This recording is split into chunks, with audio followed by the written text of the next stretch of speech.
ಇಂದು ನಾವು ಕಲಬುರಗಿಯ ಪತ್ರಿಕಾಗೋಷ್ಠಿಯನ್ನು ಉದ್ದೇಶಿಸಿ ನಮ್ಮ ಕೋಮರಾಮ್ ಭೀಮ್ ಗೋಂಡ ಕುರುಬ ಸಂಘದ ವತಿಯಿಂದ ಪತ್ರಿಕಾಗೋಷ್ಠಿ ಮಾಡಿ ಈಗ ತಾನೇ ಬಂದಿದ್ದೇವೆ. ಏನಪ್ಪ ವಿಷಯ ಅಂತಂದರೆ, ಇತ್ತೀಚೆಗೆ ಮೊನ್ನೆ ದಿನಾಂಕ 5/1/2025 ಕಲಬುರಗಿಯ ಹೃದಯ ಭಾಗದಲ್ಲಿರ್ತಕ್ಕಂಥ ಸಿಟಿ ಬಸ್ ಸ್ಟ್ಯಾಂಡ್ ಹತ್ತಿರ ಇರುವ ಕ್ರಾಂತಿವೀರ ಸಂಗೊಳ್ಳಿ ರಾಯಣ್ಣ ಒಂದು ಮೂರ್ತಿಯ ಕೈಯಲ್ಲಿರ್ತ ಖಡ್ಗವನ್ನು ಒಡೆದು ವಿರೂಪಗೊಳಿಸಿರ್ತಕ್ಕಂಥ ಕಿಡಿಗೇಡಿಗಳನ್ನು ಕೂಡಲೇ ಬಂಧಿಸಬೇಕು ಅಂತಕ್ಕಂಥ ಆಗ್ರಹವನ್ನು ನಮ್ಮ ಕೋಮರಾಮ್ ಭೀಮ್ ಗೋಂಡ ಕುರುಬ ಸಂಘದ ವತಿಯಿಂದ ತೀವ್ರವಾಗಿ ಖಂಡಿಸಿ ನಾವು ಒತ್ತಾಯ ಮಾಡಿದ್ದೇವೆ. ಇವತ್ತು ನಾವು ಕಲಬುರಗಿಯ ಜಿಲ್ಲಾಡಳಿತಕ್ಕೆ ಮತ್ತು ಮಹಾನಗರ ಪಾಲಿಕೆಯವರಿಗೆ ನಾವು ವಿನಂತಿಯನ್ನು ಮಾಡ್ಕೊಳ್ತಾ ಇದ್ದೀವಿ. ದಯವಿಟ್ಟು ತಾವು ನಮ್ಮ ಕ್ರಾಂತಿವೀರ ಸಂಗೊಳ್ಳಿ ರಾಯಣ್ಣನವರ ಪ್ರತಿಮೆಗೆ ಸೂಕ್ತ ರಕ್ಷಣೆಯನ್ನು ಒದಗಿಸಬೇಕು. ಎರಡನೇದಾಗಿ ನಮ್ಮ ಕ್ರಾಂತಿವೀರ ಸಂಗೊಳ್ಳಿ ರಾಯಣ್ಣ ಪ್ರತಿಮೆಯ ಸುತ್ತ CC ಕ್ಯಾಮ್ರಾವನ್ನು ಅಳವಡಿಸಬೇಕು. ಮೂರನೇದಾಗಿ ಕ್ರಾಂತಿವೀರ ಸಂಗೊಳ್ಳಿ ರಾಯಣ್ಣನವರ ಒಂದು ಇತ್ತೀಚೆಗೆ ಈ ಘಟನೆ ಆಗಿರೋದರಿಂದ ಪದೇ ಆಗ್ತಾ ಇರೋದರಿಂದ ಅಲ್ಲಿ ನಮಗೆ ಪೊಲೀಸ್ ಬಂದೋಬಸ್ತ್ ವ್ಯವಸ್ಥೆ ಮಾಡಬೇಕು. ಯಾಕೆಂದರೆ ಇತ್ತೀಚೆಗೆ ನಮ್ಮ ಆಳಂದ ತಾಲೂಕಿನ ಚೆಕ್ ಪೋಸ್ಟ್ ಹತ್ತಿರ ಕೂಡ ಕ್ರಾಂತಿವೀರ ಸಂಗೊಳ್ಳಿ ರಾಯಣ್ಣನ ಪ್ರತಿಮೆಗೆ ಕಿಡಿಗೇಡಿಗಳು ಕಲ್ಲನ್ನು ಹೊಡೆದಿರ್ತಕ್ಕಂಥದ್ದು.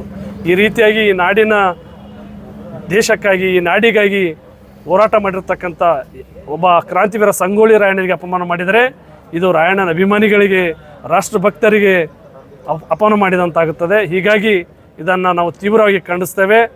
ಇದನ್ನು ಯಾವುದೇ ಇವತ್ತು ಯಾರೇ ವಿಶ್ವಗುರು ಬಸವಣ್ಣವರಾಗಲಿ, ಛತ್ರಪತಿ ಶಿವಾಜಿ ಮಹಾರಾಜರಾಗಲಿ, ನಮ್ಮ ಬಾಬಾ ಸಾಹೇಬ್ ಅಂಬೇಡ್ಕರ್ ಇರಲಿ, ಅಂಬಿಗರ ಚೌಡ ಇರಲಿ, ಯಾವುದೇ ಮಹಾನ್ ಪುರುಷರು ಒಂದು ಮೂರ್ತಿಯನ್ನು ಮಾಡೋದು ಉದ್ದೇಶ ಏನಪ್ಪ ಅಂತಂದರೆ ಅವರ ಬದುಕು ಪ್ರೇರಣೆ ಆಗಲಿ, ಅವರ ಜೀವನ ಪ್ರೇರಣೆ ಆಗಲಿ ಅನ್ನೋ ದೃಷ್ಟಿಯಿಂದ ಪ್ರತಿಮೆಯನ್ನು ಮಾಡಿರ್ತಾರೆ. ಆದರೆ ಪ್ರತಿಮೆಗೆ ಅಪಮಾನ ಮಾಡುವಂಥದ್ದು ಇದು ಸರಿಯಲ್ಲ. ಆ ಕಿಡಿಗೇಡಿಗಳನ್ನು ಕೂಡಲೇ ಬಂಧಿಸಿ ಶಿಕ್ಷೆಗೆ ಒಳಪಡಿಸ್ಬೇಕಂತಕ್ಕಂಥ ಮನವಿಯನ್ನು ಮಾಡ್ಕೊಳ್ತಾ ಇದ್ದೀವಿ. ಇನ್ನು ಆ ಕಿಡಿಗೇಡಿಗೆ ಏನಪ್ಪ ಅಂತಂದರೆ ಮಾನಸಿಕ ಅಸ್ವಸ್ಥ ಅಂತಕ್ಕಂಥ ವಿಚಾರವನ್ನು ಹೇಳ್ತಾ ಇದ್ದಾರೆ. ಮಾನಸಿಕ ಅಸ್ವಸ್ಥ ಇದ್ದರೆ ಅವನಿಗೆ ನಿಮಾನ್ಸ್ ಹಾಸ್ಪಿಟ್ಲಿಗೆ ಕರ್ಕೊಂಡೋಗಿ ಟ್ರೀಟ್ಮೆಂಟ್ ಕೊಡಿಸಿ, ಇಲ್ಲದರೆ ಕ್ರಮ ಕೈಗೊಳ್ಳಿ ಅಂತಕ್ಕಂಥದ್ದನ್ನು ಕ್ರಾಂತಿವೀರ ಸಂಗೊಳ್ಳಿ ರಾಯಣ್ಣ ಒಂದು ಹೋರಾಟ ಸಮಿತಿಯವರು ಕೂಡ ಮನವಿ ಮಾಡಿದ್ದಾರೆ. ನಿನ್ನೆ ನಮ್ಮ ಮಾತೇಶ್ ಕೌಲ್ಗಿಯವರು, ನಮ್ಮ ಜಿಲ್ಲಾಧ್ಯಕ್ಷರಾಗಿರ್ತಕ್ಕಂಥ ನಮ್ಮ ಗುರುನಾಥ್ ಪೂಜಾರಿ ಅವರು, ಸಂಗೊಳ್ಳಿ ರಾಯಣ್ಣ ಜಿಲ್ಲಾಧ್ಯಕ್ಷರಾಗಿರ್ತಕ್ಕಂಥ ನಮ್ಮ ಪರಮೇಶ್ ಹಾಲ್ಗೂಡವರು ನೇತೃತ್ವದಲ್ಲಿ ಹೋರಾಟ ಆಗಿದೆ. ಇವತ್ತು ನಮ್ಮ ಕೋಮರಾಮ್ ಭೀಮ್ ಗೋಂಡ ಕುರುಬ ಸಂಘದ ವತಿಯಿಂದ ನಾವು ಒತ್ತಾಯ ಮಾಡ್ತಾ ಇದ್ದೀವಿ. ನಮ್ಮ ಕ್ರಾಂತಿವೀರ ಸಂಗೊಳ್ಳಿ ರಾಯಣ್ಣನಿಗೆ ಒಂದು ಗೌರವ ಕೊಡಬೇಕಾದರೆ ತಾವು ದಯವಿಟ್ಟು ಜನವರಿ 26ನೇ ತಾರೀಕು ಅವ್ರ ಹುತಾತ್ಮರಾದ ದಿನ ಕ್ರಾಂತಿವೀರ ಸಂಗೊಳ್ಳಿ ರಾಯಣ್ಣ ನೋಡಿ ಯಾವ ರೀತಿ ಇದೆ. ಕ್ರಾಂತಿವೀರ ಸಂಗೊಳ್ಳಿ ರಾಯಣ್ಣ ಹುಟ್ಟಿದ್ದು 15ನೇ ಆಗಸ್ಟ್. ಕ್ರಾಂತಿವೀರ ಸಂಗೊಳ್ಳಿ ರಾಯಣ್ಣ ವೀರ ಮರಣ ಹೊಂದಿದ್ದು 26ನೇ ಜನವರಿ. ಅಂದರೆ ಕ್ರಾಂತಿವೀರ ಸಂಗೊಳ್ಳಿ ರಾಯಣ್ಣ ಹುಟ್ಟಿದ ದಿವಸ ಈ ದೇಶಕ್ಕೆ ಸ್ವಾತಂತ್ರ್ಯ ಸಿಕ್ತು. ಕ್ರಾಂತಿವೀರ ಸಂಗೊಳ್ಳಿ ರಾಯಣ್ಣ ಹುತಾತ್ಮರ ದಿನ ಈ ದೇಶಕ್ಕೆ ಪ್ರಜಾಪ್ರಭುತ್ವ ವ್ಯವಸ್ಥೆ ಜಾರಿಗೆ ಬಂತು, ಅಂದರೆ ಸಂವಿಧಾನ ಜಾರಿಗೆ ಬಂತು. ಬಾಬಾ ಸಾಹೇಬ್ ಅಂಬೇಡ್ಕರ್ ಅವರು ಬರೆದ ಸಂವಿಧಾನ. ಅಂದರೆ ಕ್ರಾಂತಿವೀರ ಸಂಗೊಳ್ಳಿ ರಾಯಣ್ಣ ಹುಟ್ಟಿದರೆ ಸ್ವತಂತ್ರೋತ್ಸವ, ಕ್ರಾಂತಿವೀರ ಸಂಗೊಳ್ಳಿ ರಾಯಣ್ಣ ಹುತಾತ್ಮದ ಗಣರಾಜ್ಯೋತ್ಸವ.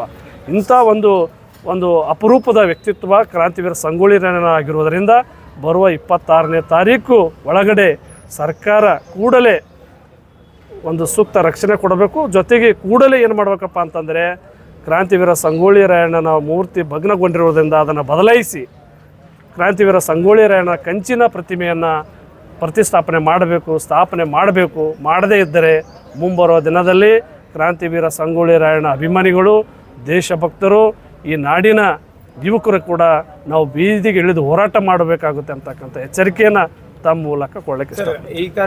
ಅಲ್ಲ, ಅದು ಇಲ್ಲಿಗಲ್ ಜಾಗ ಅಲ್ಲ. ಯಾಕಂತಂದರೆ ಇವತ್ತು ನೋಡಿ ಯಾವುದೇ ಜಾಗ ಅಂತ ಸರ್ ಅಲ್ಲ, ಅದು ಯಾವುದೇ ಇಲ್ಲಿಗಲ್ ಜಾಗ ಅಲ್ಲ, ಅದು ಸರ್ಕಾರಿ ಜಾಗ ಇರೋದರಿಂದ ವಾಕ್ಪತ್ತಾಯ ಮಾಡ್ತಾ ಇದ್ದೀವಿ. ಇವತ್ತು ಕ್ರಾಂತಿವೀರ ಸಂಗೊಳ್ಳಿ ರಾಯಣ್ಣ ಒಂದು ಸಮುದಾಯಕ್ಕೆ ಸಂಬಂಧಪಟ್ಟ ವ್ಯಕ್ತಿ ಅಲ್ಲ. ಕ್ರಾಂತಿವೀರ ಸಂಗೊಳ್ಳಿ ರಾಯಣ್ಣ ಈ ನಾಡಿಗಾಗಿ, ಈ ದೇಶಕ್ಕಾಗಿ ವೀರಮರಣ ಹೊಂದಿರತಕ್ಕಂಥ ಒಬ್ಬ ದೇಶಭಕ್ತ. ಅಂಥ ದೇಶಭಕ್ತನಿಗೆ ಜಾಗ ಅವಕಾಶ ಮಾಡಿಕೊಡಲ್ಲಂದರೆ ಭಯೋತ್ಪಾದಕರು ಕೊಡಿಸ್ತೀರಾ ನೀವು ಅಲ್ಲಿ? ಅದಕ್ಕೋಸ್ಕರ ಕ್ರಾಂತಿವೀರ ಸಂಗೊಳ್ಳಿ ರಾಯಣ್ಣದ 26ನೇ ಬಲಿದಾನ ದಿವಸದ ಅದರೊಳಗಡೆ ಕ್ರಾಂತಿವೀರ ಸಂಗೊಳ್ಳಿ ರಾಯಣ್ಣದ ಒಂದು ಪ್ರತಿಮೆಯನ್ನು ಪ್ರತಿಷ್ಠಾಪನೆ ಮಾಡಲೇಬೇಕಂತಕ್ಕಂಥದ್ದು ನಮ್ಮ ಹಕ್ಕೊತ್ತಾಯ ಅದ, ನಮ್ಮ ಸಂವಿಧಾನದ ಹಕ್ಕದ. ಮಾಡದೇ ಇದ್ದರೆ ನಾವು ಜಿಲ್ಲಾದ್ಯಂತ ಬೀದಿಗಿಳಿದು ಹೋರಾಟವನ್ನು ಮಾಡ್ತೇವೆ. ಬಸವರಾಜ್ ಮದ್ರಿಕಿ ಕೋಮರಾಮ್ ಭೀಮ್ ಗೋಂಡ ಕುರುಬ ಸಂಘದ ಜಿಲ್ಲಾಧ್ಯಕ್ಷ, ಕಲಬುರಗಿ.